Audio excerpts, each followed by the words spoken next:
The cold metal walls of the Xerzith prison cell hummed faintly with the vibrations of the ship's engines.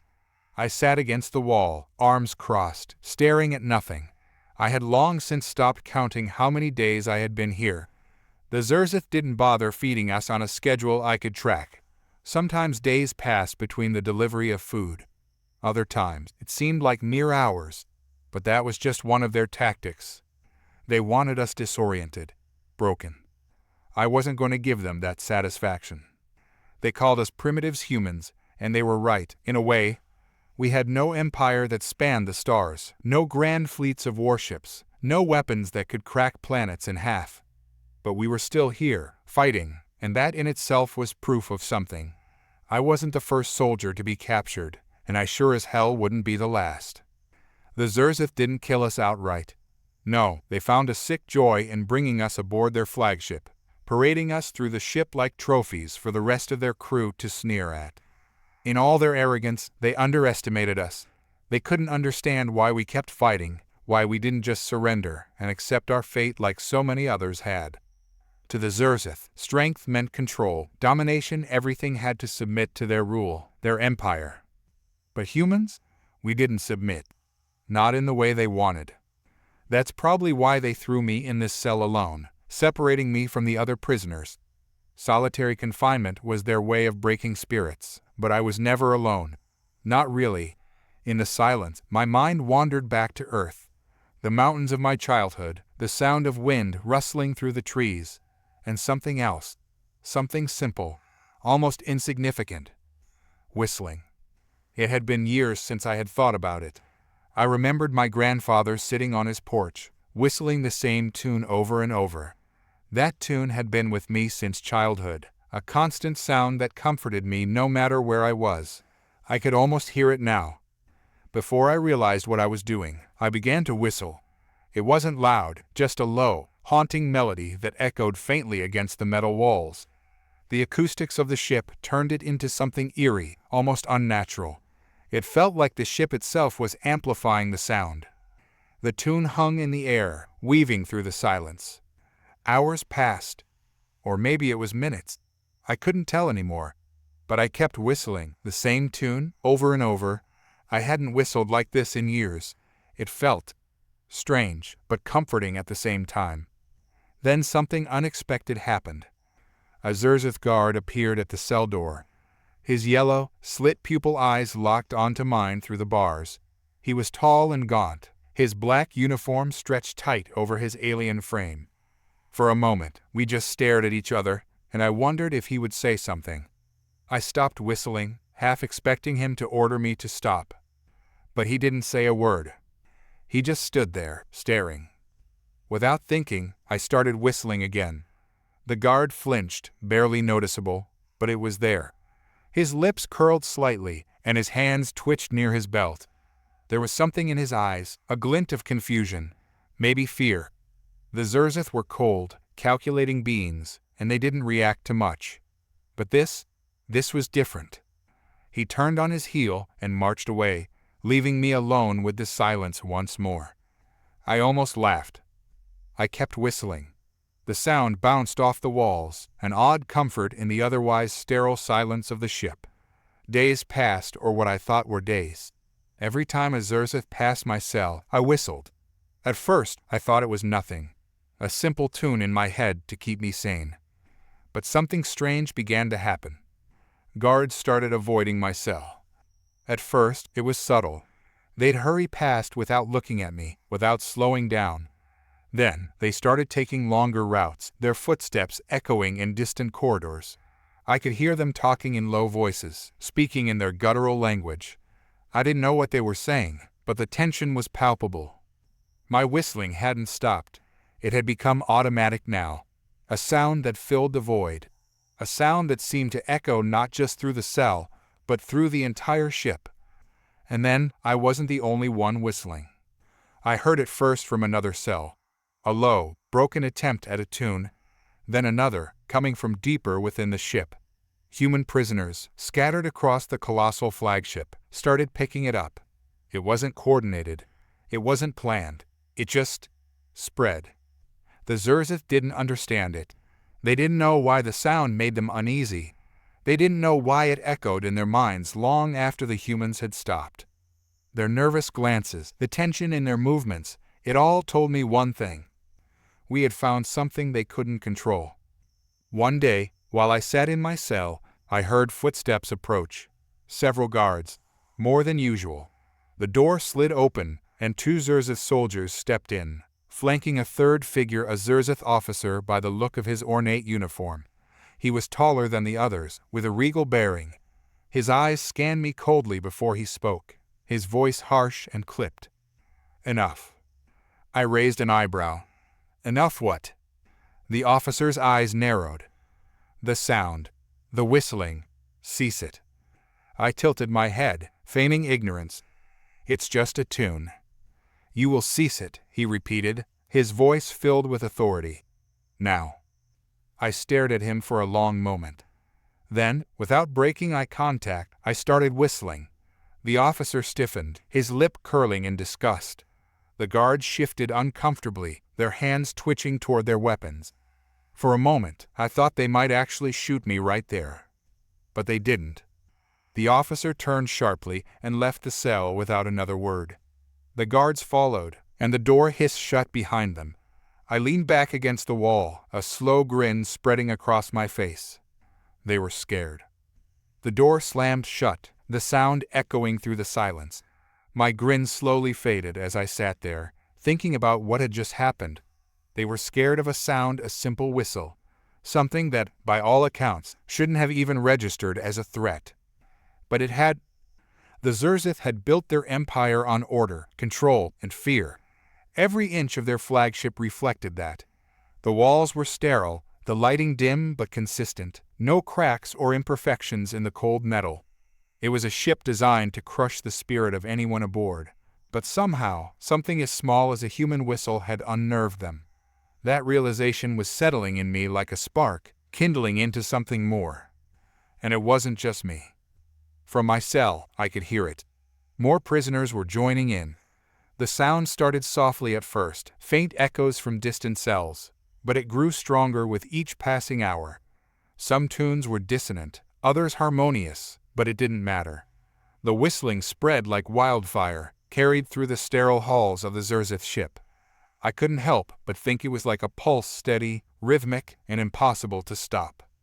On the second day after the officer's visit, I woke up to the sound of shouting. 2 Xerzith guards stood outside my cell, arguing in their harsh language. I didn't know the details of what they were saying, but the tension was thick enough to cut. I started whistling again, low and soft. One of the guards glanced at me, his eyes narrowing. His hand shot toward the control panel on the door, and the next thing I knew, the door hissed open. He stepped inside, looming over me, his alien features twisted with anger. "Stop," he spat in broken English. I stopped whistling but didn't move. My eyes locked on his, waiting. "You stop this now, or—" I whistled again, cutting him off. The guard snarled, raising his weapon. For a moment, I thought he might actually pull the trigger. His finger hovered over the activation switch, his yellow eyes burning with frustration. But something held him back. Maybe it was the order from his superiors. Maybe it was something deeper. Either way, the guard's hands shook, and his breathing grew ragged. Behind him, the second guard stepped forward, placing a hand on his arm. He muttered something in Xerzith, too low for me to catch. The first guard hesitated, then lowered his weapon. They left without another word, the door sealing shut behind them. I sat there for a long time, heart pounding, my mind racing. This was more than just a simple irritation for the Xerzith. They weren't used to things they couldn't control, and this whistling was beyond their understanding. And that gave me an idea. It wasn't long before the whistling became more than just a sound. It became a symbol, a call. The other prisoners were picking up on it, humans and aliens alike. We had all been beaten down, broken in different ways, but the sound united us in a way nothing else had. There was something primal about it, something ancient. I remembered stories from Earth about how music had been used throughout history to rally people, to send messages, to resist oppression. The Xerzith had no context for that. They didn't understand how something so simple could be so powerful. And they couldn't stop it. One evening, I was lying on the hard cot in my cell, listening to the chorus of whistles reverberating through the ship when the lights flickered. It was brief, barely a second, but it was enough to get my attention. I sat up, frowning. The Xerzith ships were always meticulously maintained. Nothing ever malfunctioned. I waited, listening. Another flicker. This one lasted longer, maybe 2 seconds. Then, a third. It wasn't a malfunction. It was something else. A pattern? The lights blinked in time with the whistling, as if responding to the sound. My pulse quickened as I realized what was happening. The ship's systems were picking up on the sound somehow. The Xerzith's technology, as advanced as it was, had a flaw, something they hadn't accounted for. And we had found it, completely by accident. I leaned back against the wall, a slow grin spreading across my face. We had a weapon the Xerzith couldn't fight. The next day, the guards came again, this time, with reinforcements. They marched through the corridors, opening cells, dragging prisoners out one by one. I could hear the shouts, the scuffles. The whistling stopped for a moment, replaced by the sound of footsteps in struggle. My door opened, and 2 guards stepped in, grabbing me by the arms. They didn't say a word as they hauled me out into the corridor. I didn't resist. There was no point. Whatever they were planning, I had no doubt it was meant to intimidate us, to remind us who was in control. But as I was dragged down the long metal halls, I kept my head up, listening to the whispers among the prisoners. They weren't afraid. Not anymore. We were being taken somewhere, gathered for something. But that spark of defiance still burned in the air. The guards could feel it. I could see it in their eyes as they marched us down the corridor. Finally, we were led into a large open space, an assembly hall. Maybe dozens of prisoners were already there, standing in tight groups, surrounded by armed guards. I recognized a few faces, humans I had seen in passing, and a couple of alien prisoners from other species I didn't know by name, but they all had the same look in their eyes. They had heard the whistling too. At the front of the room, elevated on a platform, stood a Xerzith officer, the same one who had visited me before. His eyes swept across the crowd, cold and calculating, as he spoke in the guttural Xerzith tongue. His voice was harsh, filled with authority, but I couldn't make out the meaning. One of the guards stepped forward, translating in broken English. "You will cease. You will stop the sound, or we will make an example." I glanced around the room. The prisoners exchanged looks, but no one moved. No one spoke. The officer barked another order, and the guards moved in, grabbing one of the prisoners, a young human man from the far side of the room. They dragged him forward, throwing him to his knees in front of the officer. The officer drew a weapon, leveling it at the prisoner's head. "This is your final warning," the guard translated. For a moment, the room was silent. No one moved. No one dared to make a sound. Then, somewhere in the crowd, someone started to whistle. It was faint at first, barely audible, but it was enough. The officer's eyes widened in shock as the sound echoed through the hall. More prisoners joined in, the whistling growing louder, more confident. The officer's hand trembled on his weapon, and for the first time, I saw real fear in his eyes. The sound wasn't just defiance. It was a message. We weren't afraid anymore. The officer's face contorted in rage. His hand shook as he struggled to maintain control, the cold barrel of the weapon pressed against the prisoner's temple. But the whistling didn't stop. It grew louder, bolder. Prisoners all around me were joining in, humans, aliens, everyone. The sound echoed through the hall, bouncing off the walls, filling the air with a haunting, rhythmic tune. The officer snapped a command.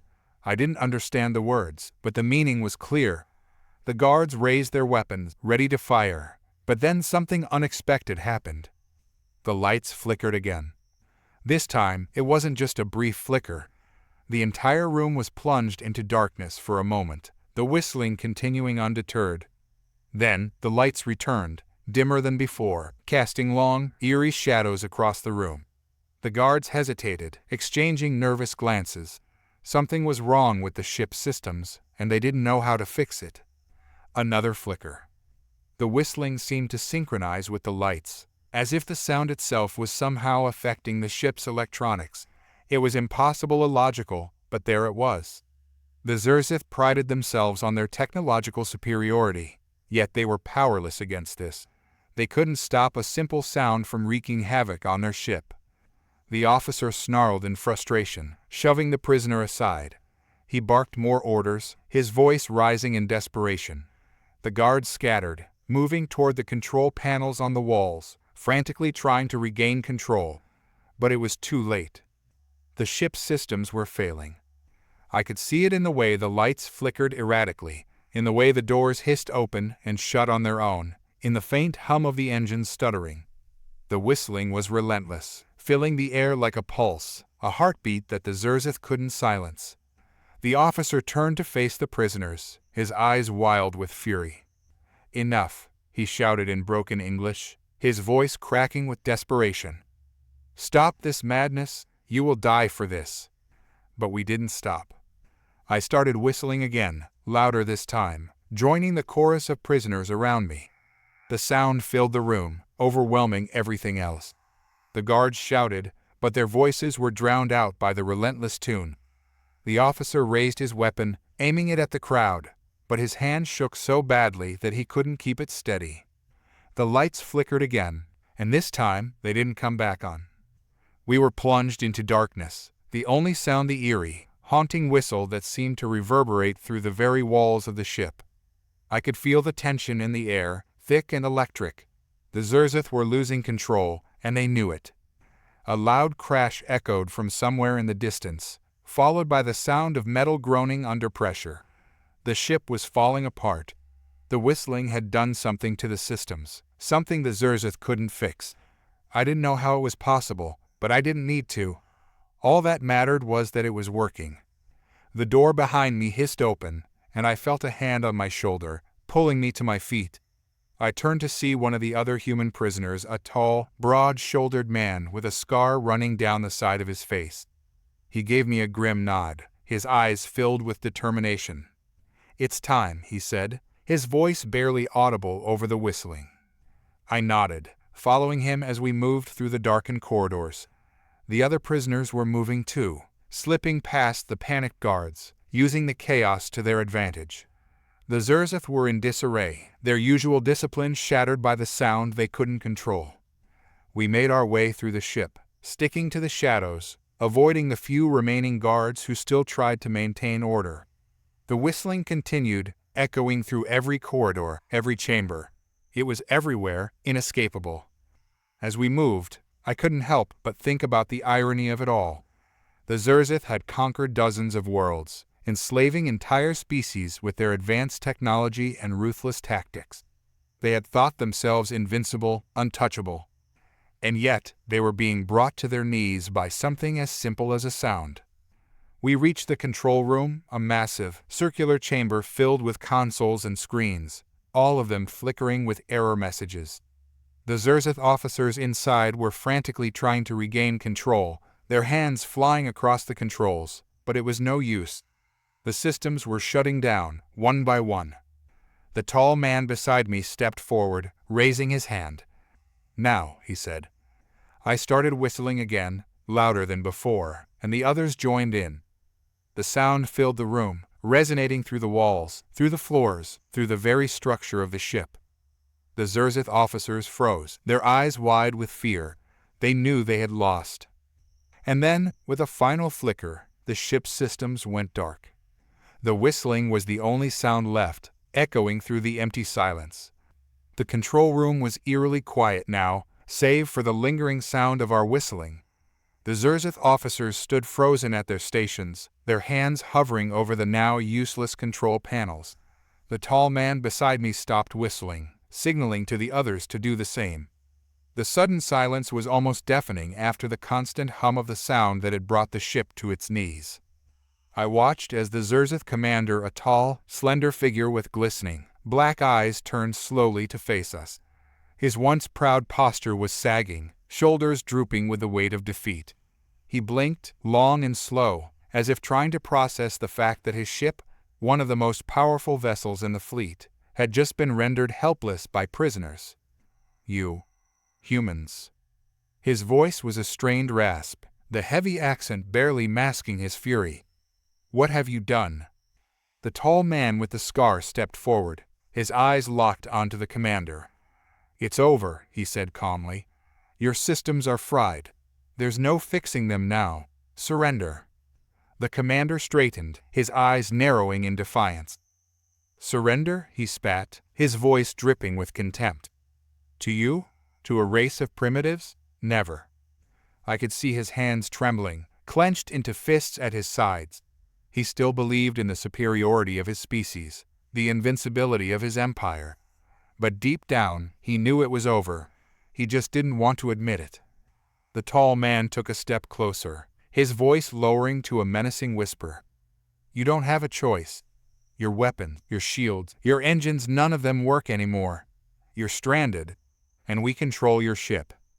The commander's eyes flickered toward the nearest console, as if hoping against hope that something might have miraculously come back online. But the screens remained dark, lifeless. His expression hardened, his pride keeping him from backing down. You may have won this battle, human, he said, his voice shaking with barely contained rage. But you will never win the war. The Empire will crush you. Your rebellion will be nothing but ashes. I felt a cold chill run down my spine at his words. The Xerzith Empire was vast, their reach extending to the farthest corners of the galaxy. This ship, as powerful as it was just one small part of their massive war machine. If they sent reinforcements, we would be outnumbered, outgunned. Our victory here was only temporary. But the tall man wasn't fazed. He stared down the commander with a steely gaze, unfazed by the threat. Maybe, he said, but for now, you're going to cooperate. Or this ship will be your tomb. The commander sneered, but before he could reply, the door to the control room slid open with a hiss. I turned to see a group of human prisoners filing in, their faces hardened with the resolve of people who had been pushed to the brink but refused to break. Among them was an older man, his hair gray and his face lined with the weariness of years spent in captivity. He stepped forward, his eyes scanning the room with quiet authority. Is it done? He asked. The tall man nodded. The ship's ours, for now. The older man glanced at the Xerzith commander, who was standing stiffly at the edge of the room, his gaze burning with hatred. Good, he said softly, then turned back to us. We need to move quickly. The Empire won't take long to realize something's wrong. They'll send reinforcements. I felt a knot of fear tighten in my stomach. Reinforcements, of course. The Xerzith wouldn't let one of their warships simply go dark without investigating. And when they did, we'd be sitting ducks. The ship's systems were fried, and without them, we were as helpless as the Xerzith. How long do we have? I asked, my voice barely steady. The older man glanced at the tall man, who shrugged. A few hours, maybe less. Depends on how far out their nearest fleet is. We need to make our move now.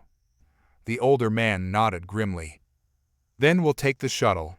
Get as many of us off this ship as we can. But where will we go? Another prisoner asked, his voice trembling with fear. We can't outrun them, not in a shuttle. We won't need to outrun them, the older man said. Just get far enough to send a signal. We've got friends out there.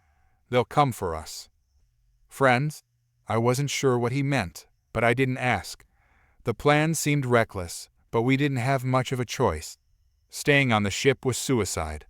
The Xerzith reinforcements would arrive, and they wouldn't show us any mercy. The older man turned to the tall man. You take the shuttle. I'll stay here and coordinate. Make sure everyone gets out. The tall man shook his head. No, we're not leaving anyone behind. But the older man was already moving toward the main console, pulling open a compartment and revealing a small, portable device. A transmitter. He glanced back at us, a faint smile on his lips. Don't worry about me. I've survived worse than this. Just make sure you get out, and if you see an opportunity to take down more of them. He trailed off, his smile fading into something harder, more determined. "Take it." I wanted to argue, to insist that he come with us. But the look in his eyes told me it was pointless. He had made up his mind, and deep down, I knew he was right. Someone had to stay behind to coordinate the escape, to make sure the shuttle got off the ship safely. "Let's move," the tall man said, his voice brisk and commanding. "We don't have much time." We left the control room, making our way through the dimly lit corridors. The whistling had stopped now, and the ship was unnervingly quiet. The only sound was the faint hum of emergency power systems still barely keeping the ship operational. As we reached the docking bay, I couldn't shake the feeling that something was about to go terribly wrong. We had succeeded in taking the ship, but it felt too easy. The Xerzith were ruthless, efficient. They wouldn't let us slip away without a fight. And as we stepped into the docking bay, I realized just how right I was. Waiting for us, standing in formation by the shuttle, was a group of Xerzith soldiers, fully armored, weapons raised, their eyes gleaming with cold, calculating malice. The tall man swore under his breath. They had been waiting for us. The Xerzith soldiers were motionless, their reflective armor gleaming under the flickering lights of the docking bay. Their weapons hummed ominously, charged and ready to fire at the slightest provocation. My pulse quickened as I scanned the area, searching for any possible escape route, but there was none. We were trapped. The tall man cursed again, low and harsh. How the hell did they know? I didn't have time to answer. The Xerzith captain, a towering figure in red-trimmed armor, stepped forward. His voice was a low rumble, full of the condescension typical of his kind. "You humans never learn, do you?" The tall man met his gaze, his expression cold and defiant. "I'd say we've learned plenty, like how to cripple your ship." The captain's black, glossy eyes narrowed. "That little trick won't save you now." He raised his hand, and the soldiers aimed their weapons at us. I could hear the faint whine as they powered up to full charge. One wrong move, one flicker of resistance, and we would be vaporized in an instant. I glanced at the tall man, who was standing impossibly still, his eyes calculating. For a moment, it seemed like he might try to talk our way out of this. But then I saw his hand slowly drifting toward his waist, where his stolen Xerzith blade was clipped. The captain noticed it too, and his lip curled into a sneer. "Don't be foolish, human. You're vastly outnumbered. Surrender now, and maybe we'll be merciful." "Merciful?" The tall man's voice was a cold whisper. "Like you were merciful to our people?" The captain's sneer deepened, but he didn't reply. His hand lowered slightly, a signal to his troops. "Take them." The Xerzith soldiers moved as one, stepping forward with synchronized precision. My heart pounded in my chest, and I tensed, ready to run, to fight, to do anything to survive. But before they could close the distance, the tall man acted. In one swift motion, he drew the blade and hurled it toward the captain. The Xerzith officer barely had time to react, his eyes widening as the weapon sliced through the air. The blade struck with a sickening thud, embedding itself in the captain's chest plate. There was a moment of stunned silence. The captain staggered, looking down at the blade protruding from his chest, his expression a mixture of shock and rage. His mouth opened as if to speak, but no words came out. Then, with a groan, he crumpled to the ground. Chaos erupted. The Xerzith soldiers hesitated for a fraction of a second, thrown off by the sudden attack. It was all the time we needed.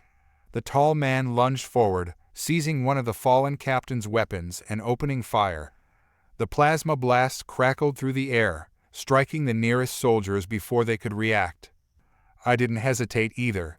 Instinct took over, and I darted toward a nearby crate, grabbing a discarded weapon. The others followed suit, scrambling for cover as the Xerzith opened fire.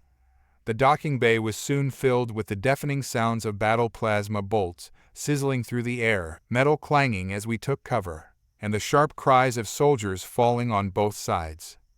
We were outgunned, but we had the advantage of surprise. The Xerzith had expected us to surrender, to cower in fear. They hadn't anticipated resistance this fierce, this desperate, and that hesitation was costing them. I fired off a few shots, ducking behind a support pillar as return fire scorched the air above my head. The tall man was a blur of motion, moving from cover to cover, taking out soldiers with ruthless efficiency. He didn't stop, didn't hesitate.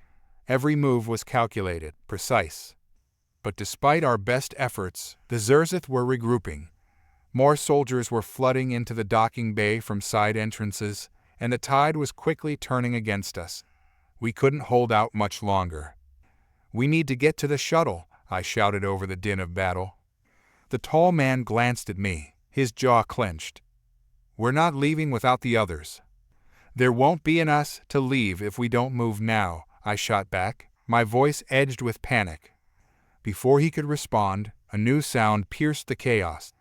A deep, rumbling hum that sent vibrations through the floor. I turned toward the source, my eyes widening in horror. The Xerzith had activated one of the docking bay's anti-personnel drones. A hulking, armored machine rolled into the room, its twin plasma cannons spinning to life. The drones were designed for crowd control, capable of mowing down dozens of enemies in seconds, and we were directly in its path. "Fall back," the tall man shouted, firing a few desperate shots at the drone. But the plasma bolts glanced off its armor, barely leaving a mark. The machine lumbered forward, its cannons charging with an ominous hum. We scrambled for cover, but there was no escaping its line of fire. The drone fired, and a barrage of plasma rained down on us. I dove behind a crate just as the blast struck, the heat searing the air around me. My heart was pounding in my ears, and for a moment I thought this was it, that this was how it would end. But then, over the roar of the drone's weapons, I heard something else. A faint, high-pitched whine, a sound that cut through the chaos like a knife. I looked up, searching for the source, and then I saw it. The tall man had pulled something from his belt, a small device, no bigger than a fist. He pressed a button, and the whine grew louder, more insistent. The drone hesitated, its cannons slowing as if confused by the sound. "What are you doing?" I shouted, my voice barely audible over the noise. He didn't answer. Instead, he tossed the device toward the drone. It landed at its feet, still emitting that strange, high-pitched tone. For a moment, nothing happened. The drone remained still, its cannons twitching as if trying to regain control. And then, with a deafening crack, the drone's armor split open. A shower of sparks erupted from the machine as its systems overloaded, the sound growing higher and higher in pitch until it became unbearable. The Xerzith soldiers nearby clutched their heads, wincing in pain, and then, with one final, ear-splitting shriek, the drone exploded. The blast rocked the entire docking bay, sending debris flying in all directions. I hit the ground hard, the force of the explosion knocking the wind out of me. For a few seconds, all I could hear was the ringing in my ears. When I finally looked up, the drone was gone. Nothing remained but a smoldering crater where it had stood. The Xerzith soldiers were scattered, disoriented. The explosion had broken their formation, and they were struggling to regroup. The tall man seized the moment, grabbing my arm and pulling me to my feet. "Now," he said, his voice grim, "we get to the shuttle." The docking bay was in chaos. Smoke curled from the wreckage of the drone, casting the entire room in a thick, acrid haze. Debris littered the ground, and the Xerzith soldiers, disoriented by the explosion, scrambled to regain their bearings. But the tall man didn't give them a chance. He fired several rapid shots toward the nearest soldiers, each blast precise and deadly. Plasma bolts hit their marks, cutting through the reflective armor and dropping the soldiers where they stood. The others, still reeling, started to fall back, desperate to regroup. "Move!" the tall man shouted, his voice hard and commanding. I didn't need to be told twice. My legs were trembling, my lungs burning from the smoke, but I forced myself to move. We darted toward the shuttle at the far end of the bay, weaving through the chaos. More soldiers were pouring in from the side entrances, and I could hear the heavy footsteps of reinforcements echoing through the corridors. We didn't have much time. The shuttle loomed ahead, its sleek design unmistakably Xerzith, its hull lined with shimmering blue energy fields. It wasn't built for comfort, nothing Xerzith was, but it was fast. And that was all we needed right now. "Cover me," the tall man yelled as he sprinted toward the shuttle's side panel. His hands flew across the controls, tapping in a code that I could only assume he'd stolen along with the blade. I turned and fired at the approaching soldiers, my hands shaking as I squeezed off shot after shot.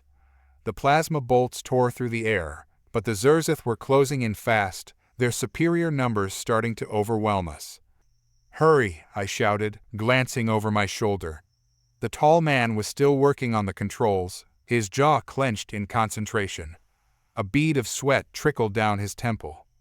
Then, with a sharp hiss, the shuttle's door slid open. "Get in." I dove inside, collapsing against the cold metal floor as the tall man followed, slamming the door shut behind us. The interior of the shuttle was dimly lit, the walls lined with control panels and the seats bolted to the floor in rigid rows. I staggered to my feet, gripping the nearest seat for support as the tall man moved to the cockpit. "They're going to blow us out of the sky," I muttered, wiping the sweat from my brow. My hands were trembling, and I could still hear the ringing in my ears from the explosion. My mind was racing, trying to process everything that had just happened. How had it all gone so wrong? The tall man didn't respond, his focus entirely on the controls. He slid into the pilot's seat, his hands flying over the dashboard as the shuttle systems powered up with a deep, mechanical hum. The moment the engines roared to life, the shuttle jerked forward, lifting off the ground with a sudden, violent thrust. I was thrown back into one of the seats, gripping the armrest as the shuttle shot out of the docking bay. Through the viewport, I could see the blackness of space stretching out before us, stars flickering like distant pinpricks of light. For a moment, there was only the sound of the shuttle's engines, the steady hum vibrating through the floor. But then, as if on cue, the alarms started blaring. "They've locked onto us," I said, my voice tight with panic. The tall man's jaw clenched, his hands gripping the controls. "I know." Through the viewport, I could see the glint of Xerzith ships appearing on the radar. Sleek and deadly, they moved with the precision of trained hunters, their glowing weapons already trained on us. I gritted my teeth, bracing for the impact. There was no way we were going to outrun them. Not in this shuttle. The Xerzith ships were too fast, too well armed. The first plasma bolt struck the rear of the shuttle, sending a violent shudder through the hull. I was thrown sideways, my head slamming into the metal wall. The pain was blinding, but I forced myself to stay conscious, clinging to the seat as the shuttle lurched and spun. The tall man fought to regain control, his face set in grim determination. "Hold on." Another blast rocked the shuttle, this time closer. The lights flickered, and the control panels sparked, the smell of burning circuitry filling the air. "We're not going to make it," I shouted, my voice barely audible over the sound of the alarms. The tall man didn't answer, his eyes locked on the approaching Xerzith ships. His fingers danced across the controls, faster than I'd ever seen, and suddenly the shuttle banked hard to the left, dodging another volley of plasma fire. "What are you doing?" I asked, struggling to stay upright. "Trust me," he muttered, his gaze fixed on the sensors. We were flying directly into an asteroid field. Jagged rocks tumbled through the void, some of them massive enough to dwarf entire fleets. It was a death trap, a place where even the best pilots could lose their lives in seconds. And yet, the tall man was steering us right into it. "You're insane," I shouted. He smirked, though his eyes never left the controls. "Maybe, but it's our only chance." Behind us, the Xerzith ships hesitated, their pilots clearly weighing the risks of following us into the asteroid field. But hesitation wouldn't last long. They were relentless. We dove into the field, dodging between tumbling rocks and debris as the Xerzith gave chase. The shuttle groaned under the strain, alarms blaring as proximity warnings flashed across the dashboard. One wrong move, one miscalculation, and we'd be nothing more than a cloud of dust. The tall man's hands were steady, though his eyes sharp as he navigated the field with terrifying precision. I held my breath, praying that he knew what he was doing. A massive asteroid drifted in front of us, its surface pocked with craters and jagged cliffs. The tall man banked hard, guiding the shuttle into the shadow of the asteroid, using its mass to shield us from the Xerzith ships. "They won't be able to get a clean shot in here," he muttered, his eyes flicking to the sensors. For a moment, I thought we were in the clear. But then the Xerzith found a way around, their ships appearing on the sensors once more, weapons locked and ready. I swore under my breath, my heart pounding. "We're not going to outrun them." The tall man didn't reply. Instead, his eyes narrowed as he tapped something on the console. A new hum vibrated through the shuttle, different from the engines. It was that same high-pitched whine, the one that had taken down the drone. "What are you doing?" I asked, my voice tight with fear. He glanced at me, a grim smile on his face. "Just trust me." Before I could respond, he pressed a button, and the whine grew louder, filling the cabin with its eerie, oscillating tone. Through the viewport, I saw the effect almost immediately. The nearest Xerzith ship, the one closest to us, wobbled in its flight path, its systems struggling to compensate. It veered to the side, and the others followed suit, their formations breaking apart. The whine intensified, and suddenly the Xerzith ships were spinning out of control, their pilots desperately trying to regain control of their vessels. One ship slammed into a nearby asteroid, exploding in a brilliant flash of light. Another careened wildly into space, its engines failing as it spiraled away. "They can't handle it," the tall man muttered, his eyes glinting with satisfaction. I stared at him in shock, my mind racing. What is that?" He didn't answer.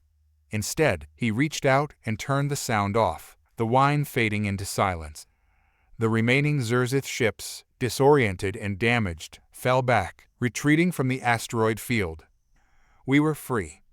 The tension in the cabin didn't lessen, even as the Xerzith ships retreated beyond the asteroid field. My head was spinning.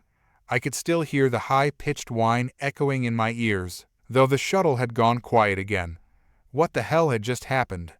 I turned to the tall man, my breath still ragged. "You mind explaining what that was?" He remained focused on the controls, guiding the shuttle back into open space. The damage to the hull was significant, and the craft systems were barely holding together. But for now, we were alive. After a long pause, he finally spoke. "It's something the Xerzith have no counter for. A frequency that interacts with their neurological systems disrupts their ability to focus, causes disorientation, and, in extreme cases, neural overload." I blinked, trying to comprehend what he was saying. "You're telling me that sound scrambled their brains?" "Not exactly." He shot me a sidelong glance, but close enough. I leaned back in the chair, still processing. "How did you even know that would work?" His jaw tightened, and for a moment, I thought he wasn't going to answer. But then he sighed, his expression darkening. "Because I helped design it." The words hit me like a punch to the gut. I had so many questions, but I wasn't sure where to start. Before I could say anything, he continued, his voice low and almost bitter. "Years ago, before the war between humanity and the Xerzith began, I was part of a project, an experimental program to study the biology of various alien species. We wanted to understand them better, to prepare for situations like this." He gestured to the viewport, where the stars flickered innocently against the darkness. The sound was one of the results of that project, a fail-safe, in case things went wrong. I stared at him, the pieces starting to fall into place. But the project was shut down, wasn't it? And this weapon was buried. "Officially, yes." He gave a humorless chuckle. "But I kept a few things from those days, just in case." I couldn't believe what I was hearing. This man, this stranger who had dragged me into this mess, had not only been part of some top-secret program, but had also managed to hang on to the one weapon that could turn the tide of this war. A weapon the Xerzith had no idea about. "Why now?" I asked, frowning. "If you've had this all along, why didn't you use it sooner?" His face hardened. "Because I didn't know if it would work. The tests we ran were on smaller scales, controlled environments. I never had the chance to use it in the field, not until today. And it worked, I said, more to myself than to him. He nodded. It worked. I let out a long breath, leaning back against the seat. For the first time since this whole nightmare had started, I felt a flicker of hope. We had something powerful enough to cripple the Xerzith fleet. If we could get this information back to the rest of the human forces, it might just change the course of the war. But we weren't out of danger yet. What now? I asked, my voice low. We need to find a safe place to land, make some repairs. He glanced at the ship's damage report. The shuttle won't hold together for much longer. We can't take on any more engagements. Where? I asked, glancing out the viewport. We're deep in Xerzith territory. No human colonies for light years. A small smile tugged at the corner of his lips. There's a place? Remote, off the charts. I used it once before, a long time ago. I raised an eyebrow. And it's safe?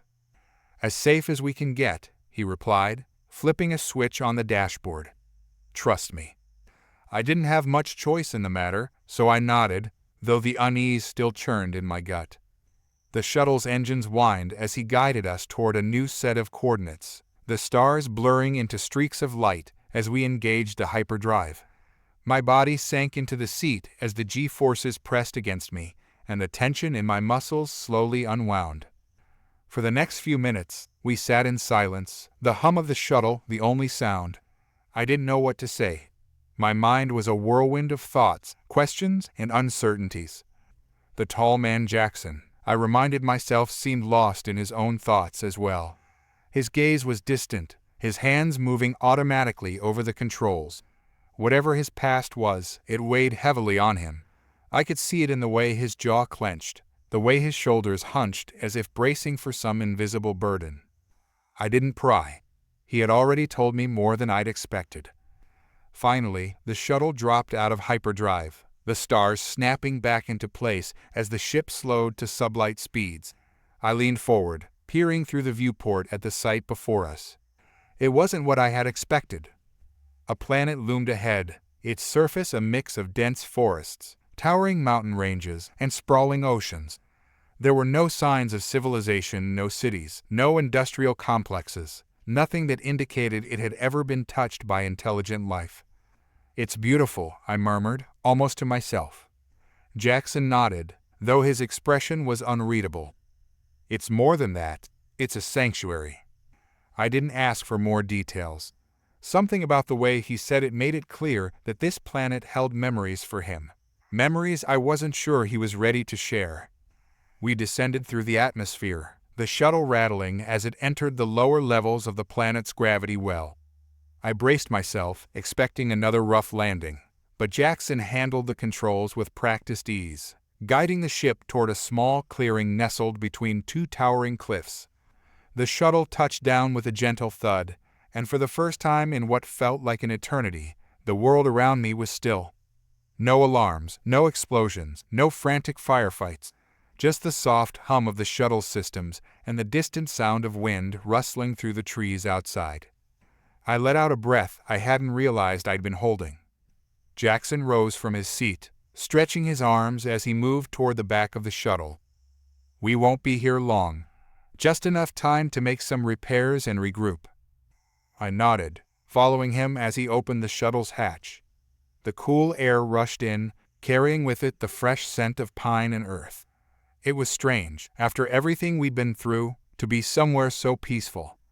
But I knew better than to let my guard down. We were still deep in Xerzith territory, and the moment they tracked our position, this sanctuary would turn into a battleground. Jackson stepped out into the clearing, scanning the surrounding cliffs with a practiced eye. There's a cave system about half a click north. We'll take shelter there for now.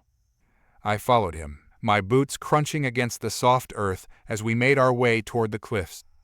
The forest was dense, the trees towering above us like ancient sentinels, their branches swaying gently in the breeze. It was eerily quiet, the only sounds being our footsteps and the occasional rustle of leaves. As we approached the cliffs, I couldn't shake the feeling that something was watching us. The hairs on the back of my neck stood on end, and I instinctively reached for my blaster. Jackson noticed my unease and glanced at me. "You feel it too?" I nodded, scanning the tree line. "What is it?" "Wildlife," he said, though his tone suggested there was more to it than that. "The planet's ecosystem is different. Predators here are unlike anything you've seen before." I swallowed hard, my grip tightening on my blaster. "Great." We reached the entrance of the cave system, a narrow opening in the rock that led into darkness. Jackson pulled a small device from his belt, a portable scanner, and activated it. The screen flickered as it analyzed the cave's interior. "No signs of movement," he said after a moment. "We're clear for now." I followed him inside, my eyes adjusting to the dim light as we moved deeper into the cave. The walls were smooth, worn down by centuries of wind and water, and the air was cool and damp. It wasn't much, but it would do for now. The cave's cool air wrapped around me as I followed Jackson deeper into the rocky embrace. The darkness pressed in, broken only by the faint glow of his scanner, which flickered with intermittent bursts of light, casting long shadows along the smooth walls. "Keep close," he said, his voice low and steady. "We need to find a secure spot to work on the shuttle and gather our thoughts." I nodded, glancing around with unease. The air was thick with a scent of damp earth and minerals, and every sound echoed ominously in the cavernous space. I couldn't shake the feeling that we were being watched. As we walked further, I noticed strange markings etched into the walls, symbols I couldn't recognize. "What are these?" I asked, pointing to the crude drawings that twisted and curled like vines. "Ancient," Jackson replied, running a finger along one of the markings. "Some sort of language, I believe. This planet has a rich history, but it's largely forgotten. Many civilizations have passed through here, leaving their marks." "Do you think it could be dangerous?" I asked, my instincts still on high alert. "Maybe," he said, his eyes narrowing. "Or it could just be remnants of a culture long gone. Either way, we should be cautious. There's a reason this place is off the charts." We continued deeper, the walls gradually sloping downward. I could hear the distant sound of dripping water, and I strained my ears for anything else, any sign of life beyond our own. Each step felt heavier, and a chill ran down my spine. Suddenly, Jackson stopped, his scanner emitting a series of rapid beeps. He frowned and turned the device toward a narrow passageway that branched off from the main cave. "There's something down that way," he said, his voice barely above a whisper. "Something?" I echoed, my heart racing. "Like what?" "Let's not find out," he replied, his eyes sharp. "We should keep moving." As we pressed on, the cave opened up into a larger chamber. Bioluminescent fungi clung to the walls, casting a ghostly light that lit the area. The sight was mesmerizing, but I couldn't shake the nagging feeling that danger lurked just beyond the light. "There it is," Jackson said, pointing to a flat surface that looked like it could serve as a makeshift workbench. "We can set up our equipment there." We moved to the spot, and I pulled out the few tools we had salvaged from the shuttle. As I began to work on repairs, I noticed Jackson staring into the depths of the chamber, lost in thought. "What's on your mind?" I asked, trying to keep the mood light despite the tension hanging between us. He shook his head, as if breaking free from a trance. "This place, it reminds me of when I was here before," he said, his voice thick with memory. "Before the war, before everything changed." I could see a flicker of pain in his eyes, and it made me curious about his past. "What happened?" He hesitated, his gaze drifting to the bioluminescent fungi. "I came here with a group of scientists, studying the planet's ecosystem. We thought we could find ways to use its resources to help humanity. But things went south, and we had to leave in a hurry. I lost friends here." I didn't know what to say. The weight of his words hung in the air, heavy and poignant. "I'm sorry," I finally managed.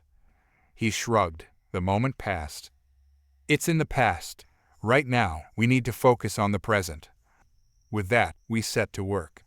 I tinkered with the shuttle's damaged systems while Jackson pulled up schematics on his device, reviewing the designs of the sound weapon.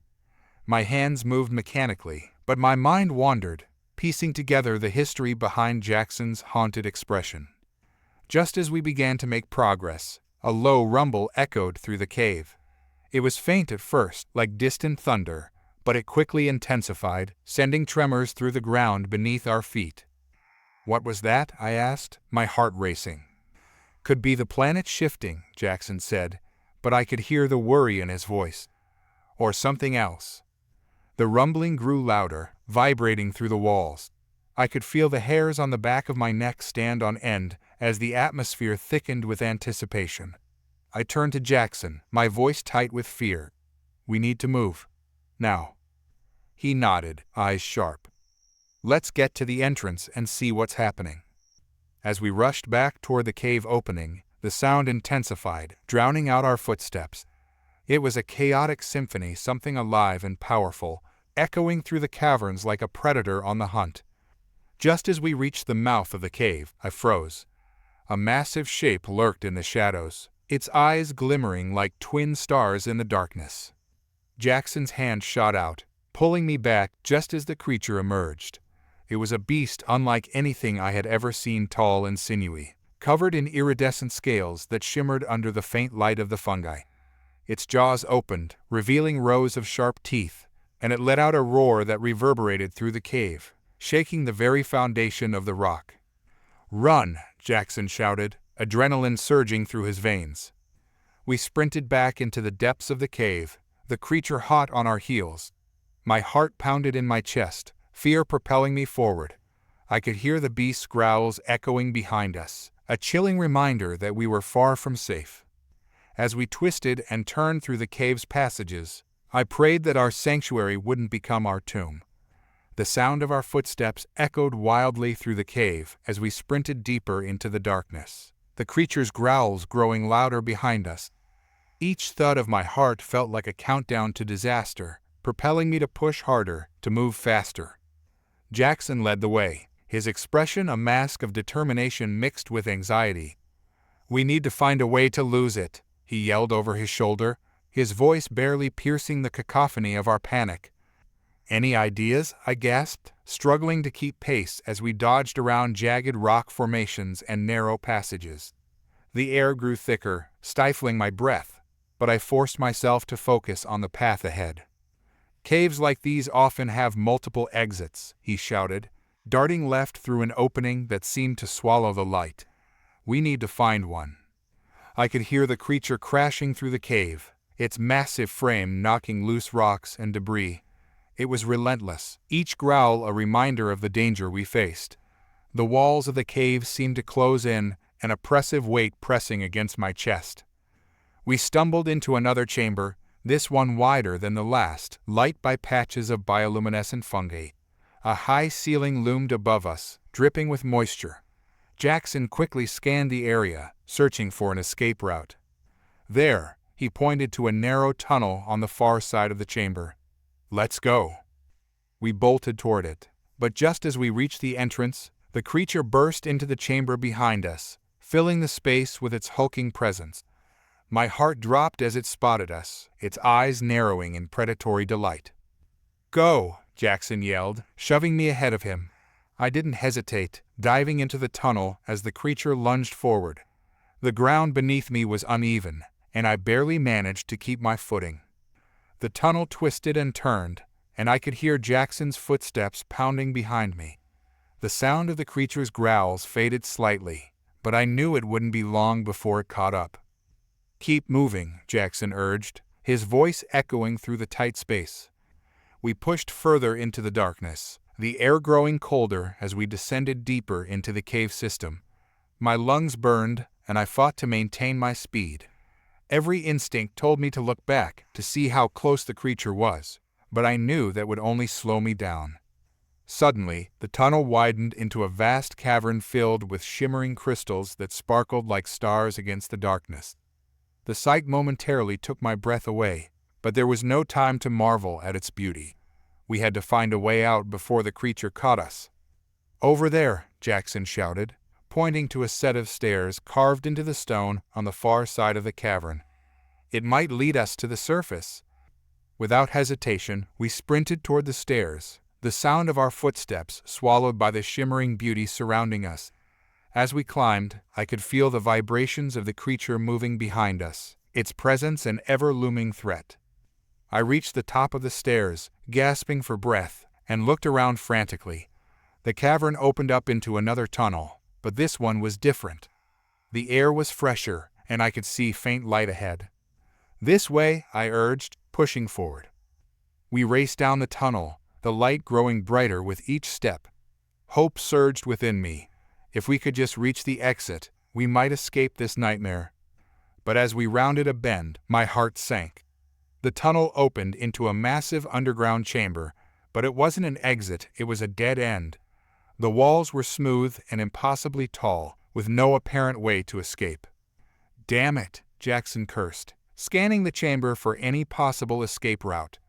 "We need to." Before he could finish, the ground shook as the creature crashed into the chamber behind us, its eyes gleaming with hunger.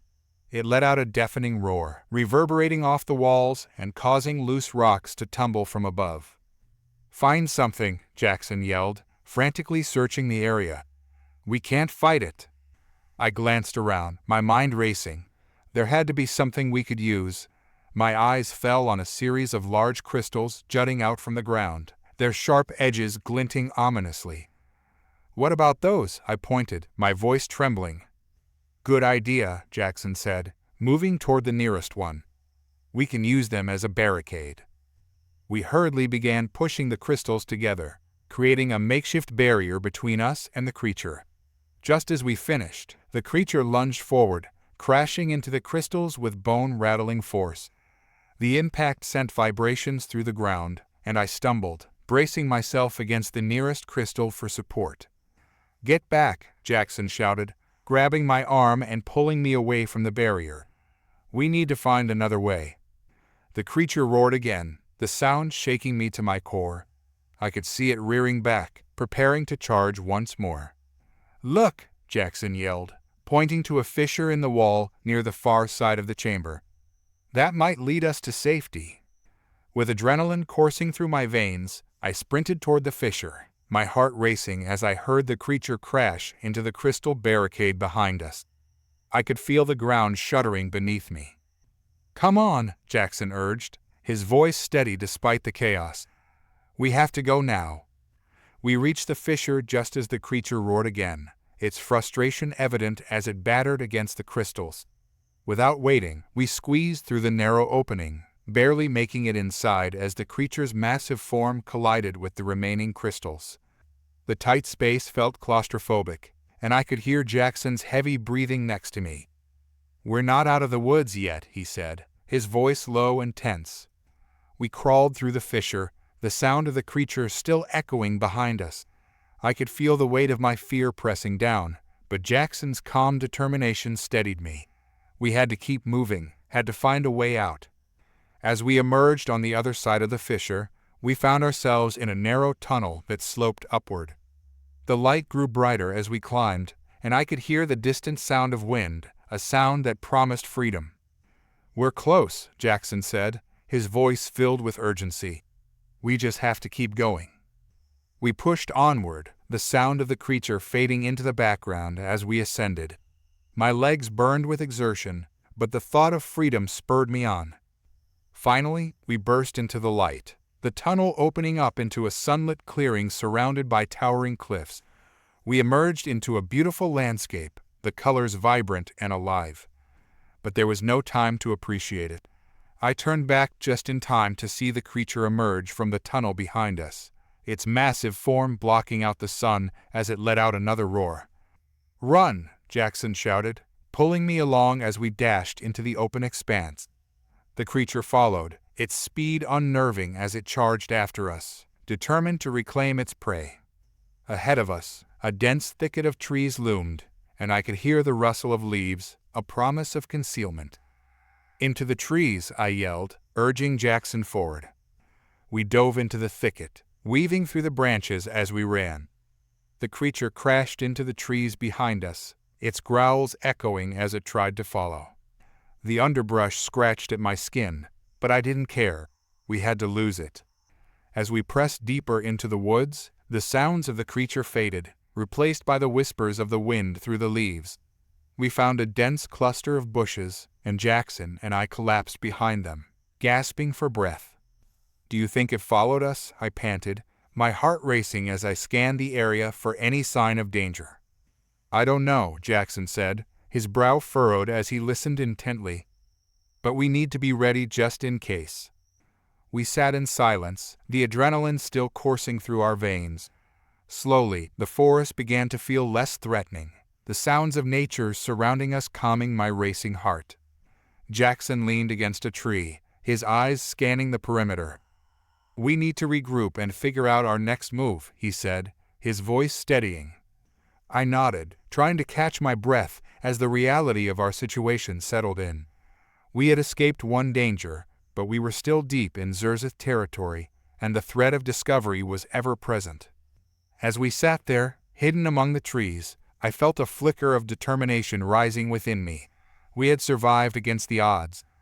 Now, we had to turn our focus to the battle ahead. The weapon Jackson had created could change everything, but we needed a plan. "We'll find a way to use that sound weapon against the Xerzith," I said, looking at Jackson with newfound resolve. "We can turn the tide of this war." He met my gaze, a flicker of hope in his eyes. "You're right, but we need to get back to the human forces and share this information. They need to know what we've discovered." I took a deep breath, feeling the weight of the challenge ahead. "Let's find a way back to our people then," I said, my voice firm. "Together, we'll make this work." Jackson nodded, determination etched across his features. We could do this. We would find a way to fight back against the Xerzith Empire and reclaim our freedom. After catching our breath, Jackson and I emerged cautiously from the thicket, scanning our surroundings for any sign of the creature or Xerzith patrols. The dense forest was eerily quiet, with only the rustling of leaves and the distant chirping of birds filling the air. "We need to head west," Jackson said, consulting the makeshift map we had sketched from our earlier escape. "If we keep going, we might find a path back to the human encampment." I nodded, my instincts telling me to stay alert. "Let's move quickly but quietly. We can't afford to attract any attention." We set off at a brisk pace, weaving through the trees. The canopy above filtered the sunlight, casting dappled shadows on the forest floor. Each step felt like a balancing act between urgency and stealth. As we ventured deeper into the woods, I couldn't shake the feeling of being watched. I glanced over my shoulder repeatedly, half expecting to see the creature or Xerzith soldiers lurking in the shadows. "Are you okay?" Jackson asked, noticing my unease. "I just feel exposed," I admitted. "It's like we're walking into a trap." "We're not alone out here," Jackson said, his voice steady. "We have allies. We just need to find them." We pushed forward, the underbrush thickening as we navigated through the trees. Just when I thought we were making progress, we stumbled upon a clearing that opened up into a ravine, the rocky walls looming high on either side. "This is it," Jackson said, his eyes lighting up. "The ravine should lead us closer to the human territory. We can use the cover of the rocks to move more quickly." I took a deep breath, feeling a surge of hope. "Let's go. We need to keep moving before we lose the light." As we began to descend into the ravine, the terrain became more rugged.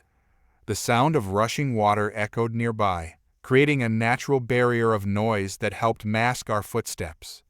"Stay close," Jackson whispered, leading the way as we made our way down. "If we stick to the shadows, we'll be harder to spot." The rocky walls of the ravine closed in around us, but I felt a strange comfort in their presence. It was as if the earth itself was shielding us from the outside world. Suddenly, a rustling sound came from behind us. I turned, my heart racing. Jackson froze, holding a finger to his lips, urging silence. We listened intently as the noise grew closer, a low growl reverberating through the air. My blood ran cold as I realized it was no ordinary animal. "Get ready," Jackson whispered, crouching low, It might be the creature, or worse, Xerzith scouts. The growling intensified, and I prepared to bolt, adrenaline coursing through my veins. But then, from the shadows, a figure emerged, smaller, but unmistakably humanoid. "Stop! Don't move!" the figure shouted, raising a small energy weapon. "Wait!" Jackson called out, holding up his hands in a gesture of peace. "We're not enemies." The figure hesitated, glancing between us and the entrance of the ravine. "What are you doing here?" they demanded, lowering their weapons slightly. "We're trying to escape the Xerzith," I explained quickly. "We've discovered something that could help our people. We need to get back to the encampment." The figure studied us for a moment, their eyes narrowing. "You're human?" "Yes," Jackson replied, relief flooding through him. "We can't be too far from our camp. We need your help to get there safely." The figure lowered their weapon completely, revealing a young woman with short cropped hair and a determined expression. "I'm Zara," she said, glancing around the ravine nervously. "But we need to hurry. There are patrols nearby." "Patrols?" I echoed, anxiety creeping back into my chest. "Yeah, they've been more active lately," Zara said, glancing back toward the entrance. "Follow me. I know a safer route." Without waiting for a response, she turned and began to lead us deeper into the ravine. Jackson and I exchanged glances, but quickly followed, the tension easing slightly now that we had an ally. Zara navigated through the rocky terrain with ease, and I admired her confidence. "How did you find us?" I asked, trying to keep up. "I'm part of a scouting team," she explained. "We've been trying to monitor Xerzith movements. I heard the commotion back there and came to check it out." "Good thing you did," Jackson said, his voice steady. "We almost didn't make it out."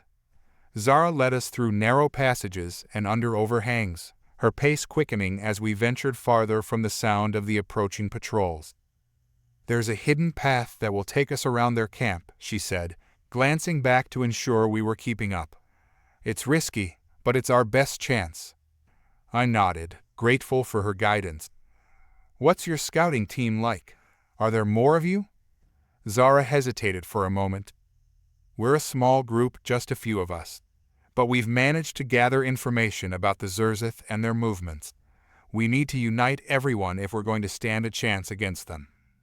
"Agreed," Jackson said, determination evident in his voice. "We have a weapon that could turn the tide, but we need numbers. The humans can't fight this war alone." Zara nodded, her expression fierce.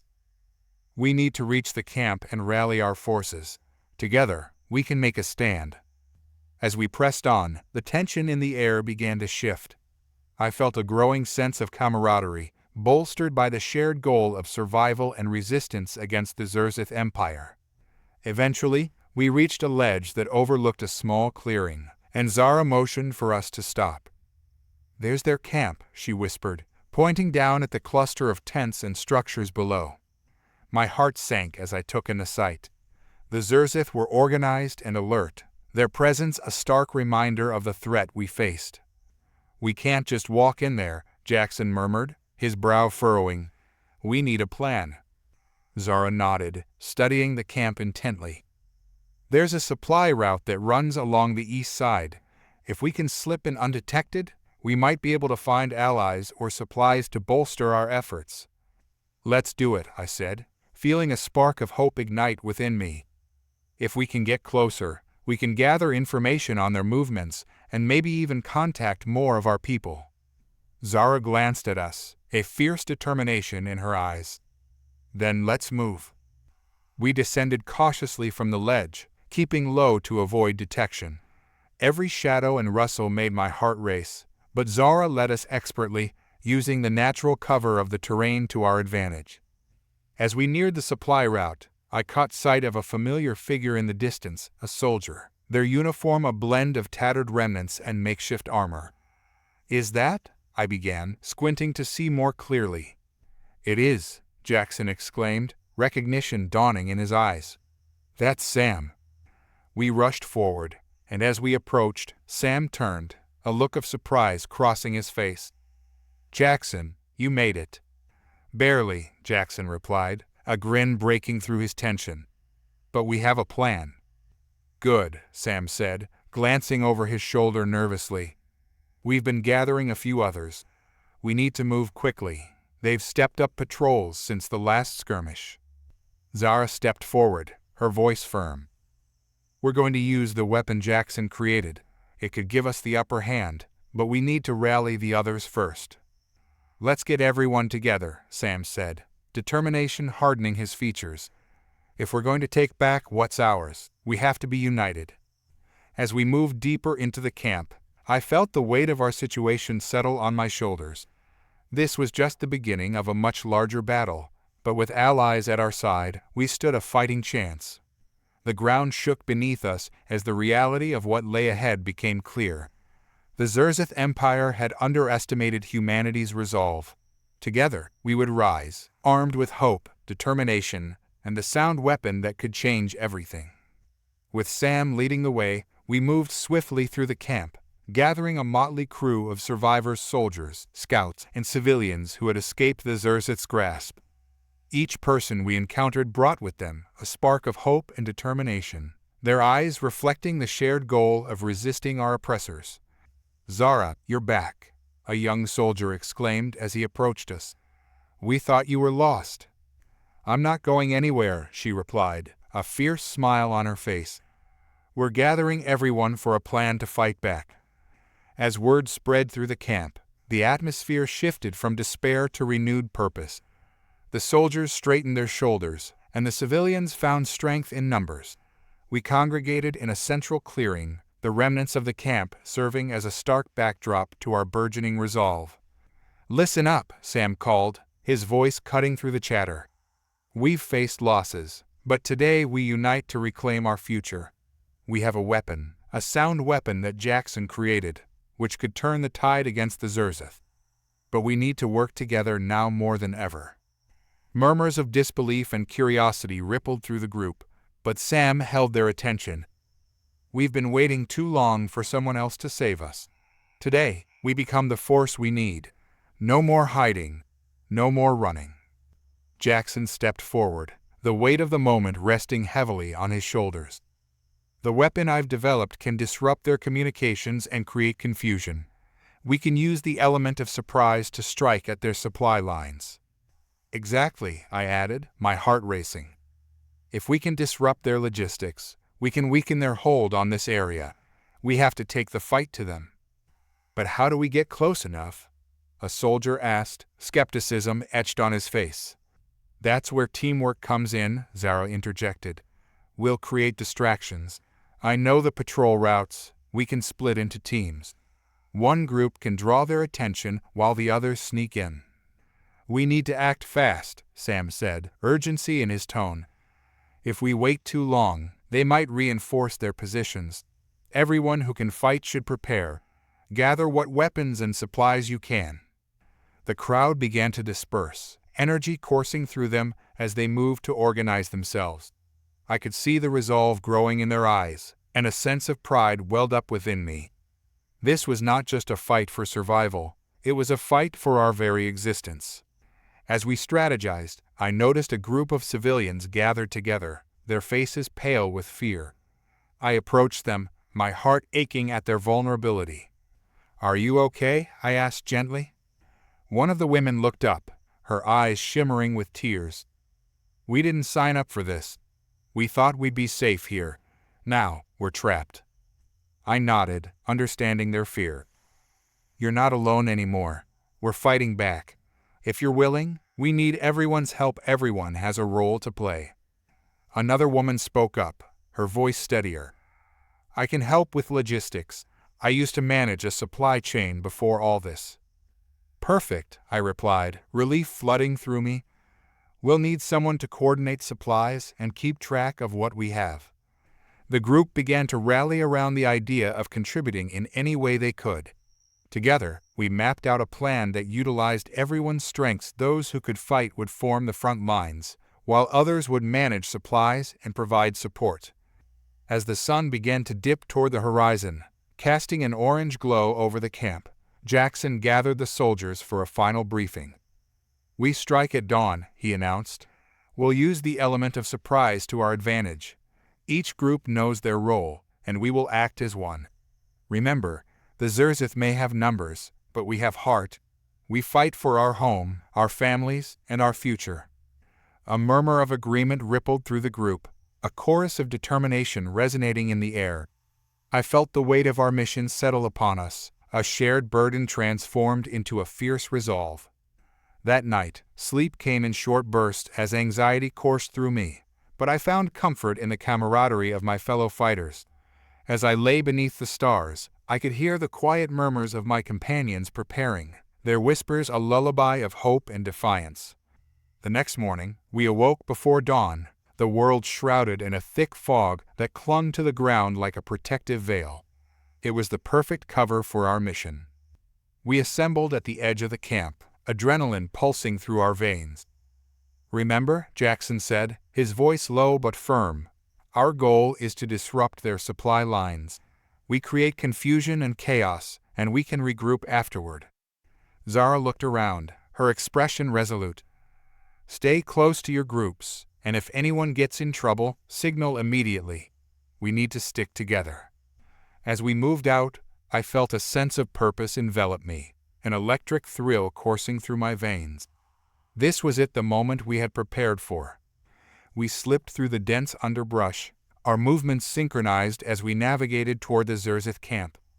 The fog thickened, allowing us to remain hidden as we approached the periphery of their territory.